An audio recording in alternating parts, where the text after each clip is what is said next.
zadım seni bağrıma basayım. Uğlanmadım seni hinlenip uydurayım.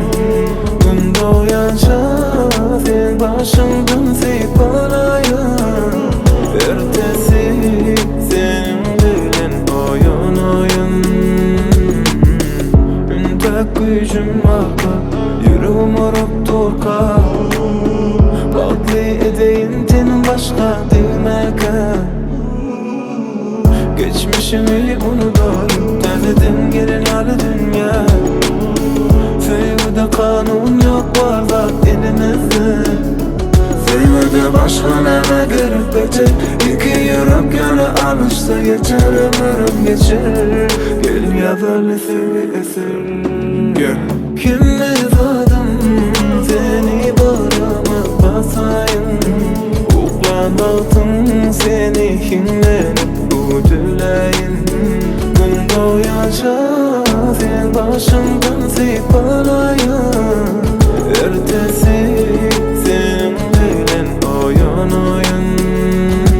Men sen bilen yakar alemde, yumuşayan elini elime alemde. Sevgiden oli gözleri bakana, yanımda olacak geceler dağlarım atana. Men hem zaten, bunu zaten. Sen için çek güzelim, çek gel sana çağır. Barınam, hasali yalnız senin dermanım. Sen sebep şu sevgi diyen zade ınamıma. Ehli yaman kılıklarımı koyanıma. Meni taşlamadın durmuşun dudağına. Kalın dadını benim sağ olunamama. Men sevgiliyim hem de kollusum. Ehli geçik yolumda yollusum. Men hem zaten hem sırdaşım, içimdaşım. Sevgide başka neme gerek beter. İki yürek yana alışsa yeter, ömrüm geçer. Gel ya belli sevgi getir. Gel. Kimle zadım seni bağrıma basayım. Uğlanmadım seni hinlenip uydurayım. Gün doyanca sen başımdan seypalayım.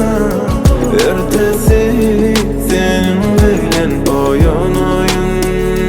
Hemme zadım uydurayım. Başını seypalayım.